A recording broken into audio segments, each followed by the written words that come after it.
আসসালামু আলাইকুম প্রিয় দেবিদ্বারবাসী। আমরা শুনতে পেয়েছি দেবিদ্বারের বিভিন্ন প্রান্তে কালো টাকা বিভিন্নভাবে ঢুকছে বিভিন্ন প্রান্তে।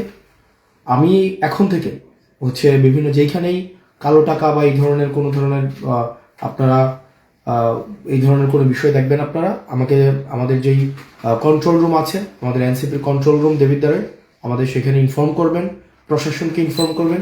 আর আমি এখন থেকে মাঠে থাকছি। আমি এখন থেকে যেখান থেকে খবর আসবে আমি সেখানে যাব। আইনশৃঙ্খলা বাহিনীকে আমি সহায়তা চাই যে কালো টাকা প্রতিরোধ করার জন্য, কালো টাকা বন্ধ করার জন্য। এবং ভোট এটা আমাদের পবিত্র আমানত। ভোট কখনোই অর্থ দিয়ে ভোট কিনে ফেলবে, এই অর্থের ছড়াছড়ি এটা আমরা কোনোভাবেই হইতে দিব না। এবং এটা আমরা নিজে মাঠে থেকে সেটাকে প্রতিরোধ করব। এখন থেকেই এই মুহূর্ত থেকে একদম ভোট না দেওয়া পর্যন্ত, ভোটের ফলাফল না প্রকাশ করা পর্যন্ত আমি মাঠে থাকব।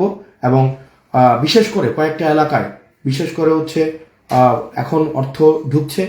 জাফরগঞ্জে কিছু স্বর্ণকার অর্থ নিয়ে ঢুকেছে এলাকায়, সেটা প্রতিহত করা হবে। বরকামতাতে অর্থ নিয়ে ঢুকেছে, বরকামতার কিছু প্রিজাইডিং অফিসার ইতিমধ্যেই বিক্রি হয়েছে। তারপর এখানে সুলতানপুর রাজামেহেরে অর্থের ছড়াছড়ি শুরু হয়েছে। তারপর ফতেহাবাদ ইউনিয়নে অর্থের ছড়াছড়ি শুরু হয়েছে। প্রত্যেকটা স্পেসিফিক আছে এবং যেখানেই অর্থ সহ কাউকে দেখা হবে আইন শৃঙ্খলা বাহিনীকে সাথে নিয়ে তাদেরকে প্রতিহত করা হবে। আপনারা প্রত্যেকেই যারা যারা আছেন ভোট কেন্দ্রগুলোতে, আপনারা যারা যারা আছেন প্রত্যেকেই আপনারা দেবিদ্বারে যারা আছেন, আপনারা অর্থ নিয়ে যারা আসছে, যেসব কুলাঙ্গার, যেসব যারা বাংলাদেশটাকে আবার বিক্রি করে দিতে চায়, যেসব যাদের ভুলের কারণে আমাদের এই তরুণ প্রজন্মকে বছরের পর বছর খেসারত দিতে হয়েছে, রাস্তায় এসে রক্ত দিতে হয়েছে, যারা আবার টাকা নিয়ে বের হবে পাঞ্জাবি সহ ধরে তাদেরকে বেঁধে রাখতে হবে। তাদেরকে যারা টাকা নিয়ে বের হবে, দেবিদ্বারের কোনো এখানে কোনো স্পেস দেওয়া যাবে না। যারা টাকা নিয়ে বের হবে, টাকা সহ যাদেরকে দেখা যাবে তাদেরকে গাছের সাথে বেঁধে পুলিশকে খবর দিতে হবে। পুলিশকে খবর দিতে হবে। এখানে কোনো দেবিদ্বারের প্রত্যেকটা নেতাকর্মী, এখানে বা বিএনপি জামাত সহ যারা আছেন সবাই চায় একটা সুষ্ঠু নিরপেক্ষ ভোট হোক, সেটা সবাই চায়। এবং এক্ষেত্রে যারা অর্থ নিয়ে দেবিদ্বারে এখন আপনারা ঢুকেছেন, আপনাদের প্রত্যেকের চূড়ান্ত পরিণতি দেখে নেওয়া হবে। চূড়ান্ত পরিণতি দেখে নেওয়া হবে। এটা আপনাদেরকে শেষ ওয়ার্নিং। প্রত্যেকটা মোড়ে মোড়ে, প্রত্যেকটা কেন্দ্রে, প্রত্যেকটা গলিতে গলিতে, প্রত্যেকটা পাড়ায় পাড়ায় আপনারা সবাই অবস্থান নেন। আপনারা সবাই অবস্থান নেন, ভোটের ফলাফল না পাওয়া পর্যন্ত অবস্থান নেন। যখন দেখলো যে জনসমর্থন, যখন দেখলো যে কোনো কিছু নিয়ে আর আমাদেরকে আটকাইতে পারছে না, এখন অর্থ নিয়ে মাঠের মধ্যে নেমেছে, টাকা নিয়ে মাঠের মধ্যে নেমেছে। এবং এক্ষেত্রে বিদেশ থেকে এখানে যারা অর্থ নিয়ে মাঠে নেমেছেন, আপনাদের কারো অস্তিত্ব থাকবে না দেবিদ্বারে, অস্তিত্ব থাকবে না। আমি আবারও বলছি, যেভাবে টাকা নিয়ে দেবিদ্বার আসছেন ঠিক টাকা নিয়ে এখন চলে যান। যদি কাউকে ধরা পড়ে একজন, আপনাদের আইন শৃঙ্খলা বাহিনী আপনাদের অস্তিত্ব রাখবে না। এবার প্রশাসন, পুলিশ যথেষ্ট পরিমাণ সতর্ক অবস্থানে রয়েছে, যথেষ্ট পরিমাণ সতর্ক অবস্থানে রয়েছে। আপনারা যদি ভোট কিনতে টাকা নিয়ে আসেন, আপনাদের চূড়ান্ত পরিণতি খারাপ হবে। এবং এতদিন আমরা এই ধরনের একটা উৎসব মুখের ভোটের জন্য আমরা অপেক্ষা করেছি। নির্বিঘ্নে মানুষ ভোট দিবে, যাকে খুশি তাকে দিবে। অথচ আপনারা যেটা করেছেন, আপনারা আনুষ্ঠানিকভাবে ঘোষণা দিচ্ছেন যে আপনার বিরুদ্ধে ভোট দিলে আপনি বাড়িঘর জ্বালিয়ে দিবেন, আপনি কাউকে থাকতে দিবেন না, সবাইকে ধ্বংস করে দিবেন। এই ধরনের পরিবেশ দেবিদ্বারে হইতে দেওয়া হবে না। যারা এই ধরনের পরিবেশের পরিস্থিতির যারা গতকাল এবং এখন থেকে যারা এই ধরনের সবাইকে হুমকি ধামকি দিচ্ছেন, আপনাদেরকে প্রতিরোধ করা হবে। আপনাদেরকে সবাইকে সাথে নিয়ে প্রতিরোধ করা হবে। আমি এখন থেকে মাঠে আছি।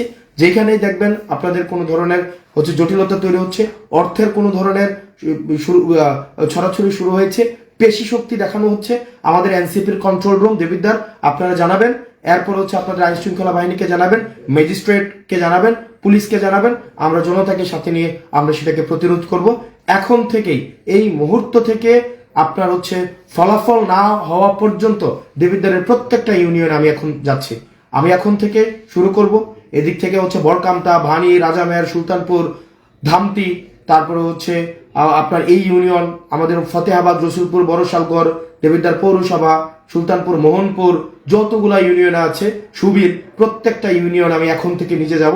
ভোটের ফলাফল না পাওয়া পর্যন্ত কেন্দ্র ছাড়া হবে না। যখন আর কিছুই দিয়ে পাচ্ছেন না, এখন অর্থ নিয়ে নেমেছেন। আর যারা অর্থ নিয়ে নেমেছেন প্রত্যেকের প্রমাণ, প্রত্যেকের নাম, প্রত্যেকের জাতির সামনে প্রকাশ করব, প্রজেক্টরের মাধ্যমে প্রকাশ করব। রাজনীতি চিরতরের জন্য বাংলাদেশের মানুষ আপনাদেরকে প্রত্যাখ্যান করবে। দেবিদ্বারের মানুষ আপনারা সচেতন থাকেন। আপনারা সবাই যার যার বাড়ির সামনে যারা টাকা নিয়ে আসবেন তাদেরকে বেঁধে রাখবেন এবং সবাই বাড়ির সামনে আপনারা অবস্থান নেন। একটা সুষ্ঠু নিরপেক্ষ ভোট হতে যাচ্ছে, সেখানে যারা বাধা দিবে তাদেরকে প্রতিহত করুন। প্রত্যেকটা কেন্দ্রে কেন্দ্রে আপনারা পাহারা বসান। আমি স্থানীয় মসজিদে ইমামদেরকে, মুয়াজ্জিনদেরকে আপনাদেরকে আহ্বান জানাবো, আপনারা সবাইকে আহ্বান জানাবেন তারা যেন এই কালো টাকা যারা দিতে আসে তারা জনগণকে গোলাম বানাইতে আসে, তারা জনগণকে 5 বছরের জন্য গোলাম বানাইতে আসে, আপনার অধিকার হরণের জন্য আসে, বাংলাদেশটাকে আবার পিছিয়ে দিতে আসে। ভাই, যাকে ইচ্ছা সে ভোট দিবে, যাকে ইচ্ছা ভোট দিবে, আমার বিপক্ষে দিবে, কারো পক্ষে দিবে, কিন্তু টাকা নিয়ে, পেশি শক্তি নিয়ে, ভয়ভীতি দেখিয়ে যারা ভোট কিনতে আসছে তাদেরকে আপনাদেরকে প্রতিহত করতেই হবে, করতেই হবে। সবাই প্রত্যেকটা কেন্দ্রে অবস্থান নেন। আমার সাথে আমার যারা দেবিদ্বারের যারা শাপলাকলির আপনারা কর্মী আছেন, আপনারা আপনাদের বুথগুলাতে থাকেন, আপনারা পাড়ায় পাড়ায় থাকেন। আমার সাথে হয়তো দেখা হয়ে যেতে পারে, কারণ আমি প্রত্যেকটা কেন্দ্রে এখন ঘুরবো। আসসালামু আলাইকুম ওয়া রাহমাতুল্লাহি ওয়া বারাকাতুহু।